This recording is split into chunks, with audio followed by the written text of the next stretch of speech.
আল্লাহ রাব্বুল আলামিনের কিছু সাধারণ ক্ষমা আছে, কমন ক্ষমা, গণহারে মাফ। আল্লাহ তাআলার এই যে সাধারণ ক্ষমা, গণহারে মাফ, দুটি বিষয় এই গণহারে মাফ থেকে মানুষকে দূরে সরিয়ে রাখে। আল্লাহর গণহারে যে ক্ষমা, এই গণক্ষমার উপযুক্ততা নষ্ট করে দেয় দুটি জিনিস। তার একটি হলো শিরক, আরেকটি হলো হাসাদ।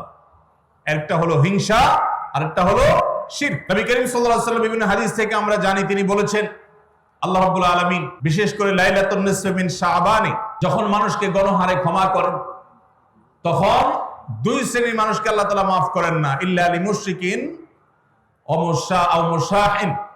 তবে যদি মুশরিক আর মুশাহিন থাকে, শত্রুতা করে, হিংসা করে অন্যের প্রতি, এইরকম মানুষ যদি থাকে, তাদেরকে আল্লাহ তাআলা সাধারণ ক্ষমা আওতায় আনেন না। রমজানে আল্লাহ তাআলা প্রতিদিন বহু মানুষকে সাধারণ ক্ষমা করেন। রমজান যখন কাছে আসে, সে দশক আসে, তখন সাধারণ ক্ষমার পরিমাণ বেড়ে যায়। নবী সাল্লাল্লাহু আলাইহি ওয়াসাল্লাম বলেছেন, ওয়ালিল্লাহি উতাকাউ মিনান নার ওয়া যালিকা ফি কুল্লি লাইলা। রমজানের প্রত্যেক রাতে বহু মানুষকে আল্লাহ তাআলা জাহান্নাম থেকে মুক্ত ঘোষণা দিয়ে দেন। অমুক জাহান্নাম থেকে মুক্ত, অমুকের ছেলে অমুক জাহান্নাম থেকে মুক্ত, অমুকের ছেলে অমুক, তার নাম জাহান্নামের তালিকা থেকে কাটা, জান্নাতের তালিকা চলে আসবে। অসংখ্য মানুষকে এভাবে এই সুযোগ আল্লাহ তাআলা দান করেন।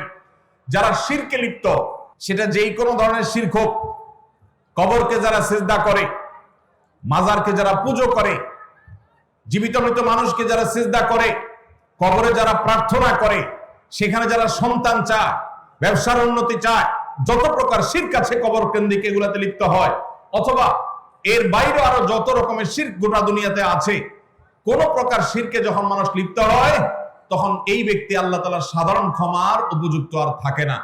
এই জন্য ভাইরা, রমজানের প্রস্তুতির অংশ হিসাবে 5 নম্বরের যে প্রস্তুতি আমরা গ্রহণ করব, সেটা হলো আল্লাহ তাআলা যেহেতু রমজানে অনেককেই সাধারণ ক্ষমা করবে, আমি যেন সেই সাধারণ ক্ষমা প্রাপ্ত সৌভাগ্য মানুষদের তালিকায় ঢুকতে পারি, সেজন্য আমার অন্তর থেকে হিংসাকে ধুয়ে মুছে সাফ করে ফেলতে হবে।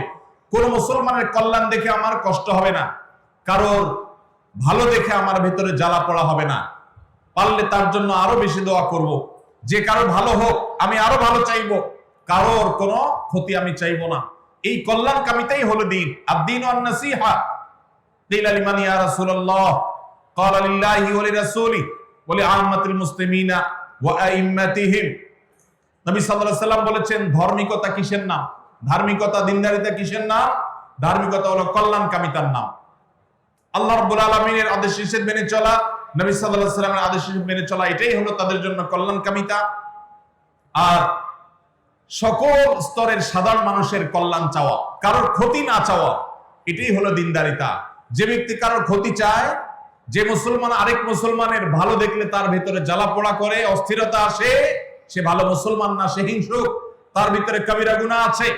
এজন্য রমজান মাসে আল্লাহর সাধারণ ক্ষমা পেতে হলে অন্তরকে এখন থেকে পরিচ্ছন্ন করতে হবে, চোখটা বন্ধ করে মনে রাখতে হবে, স্মরণ করতে হবে, আমার আশেপাশে এমন কে আছে যার কল্যাণ দেখলে আমার সহ্য হয় না, যার ভালো দেখলে আমার ভিতরে জ্বালা পোড়া করে, যার সুসংবাদ শুনলে আমার ভিতরে খারাপ লাগা কাজ করে, তাহলে বুঝতে হবে তার প্রতি আমার হিংসা আছে।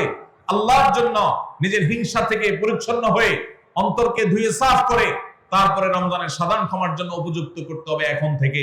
ঠিক একইভাবে আমি আমার কথায়, আমার কাজে, আমার বিশ্বাসে কোনো মাধ্যমে আল্লাহর সঙ্গে শিরক করছি কিনা, আরশের মালিকের সাথে শিরক করছি কিনা, আল্লাহ বলেছেন ইন্নাল্লাহা লা ইয়াগফিরু আন ইউশরাকা বিহি ওয়া ইয়াগফিরু মা দুনা যালিকা লিমান ইয়াশা।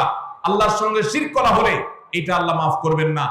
শিরকের অপরাধ, এটা যদি কেউ করে তওবা ছাড়া মারা যায়, আল্লাহ তাআলা এই অপরাধ ক্ষমা করবেন না, এটা আল্লাহ আগে থেকে দেওয়া ঘোষণা।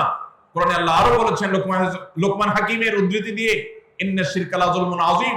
তিনি তার সন্তানকে উপদেশ দিতে গিয়ে বলেছিলেন যে ইন্না শিরকা লাযুলমুন আযীম, শিরক সবচেয়ে বড় অপরাধ। এজন্য ভাইরা, শিরক থেকে পরিচ্ছন্ন না থাকলে রমাদানের কোন ইবাদত, কোন আমল আমাদের কাজে আসবে না। এজন্য রমজানের প্রস্তুতি হিসেবে শিরক এবং হিংসা থেকে অন্তরকে পরিচ্ছন্ন করা, পবিত্র করা, এটা হলো আমাদের পঞ্চম প্রস্তুতি।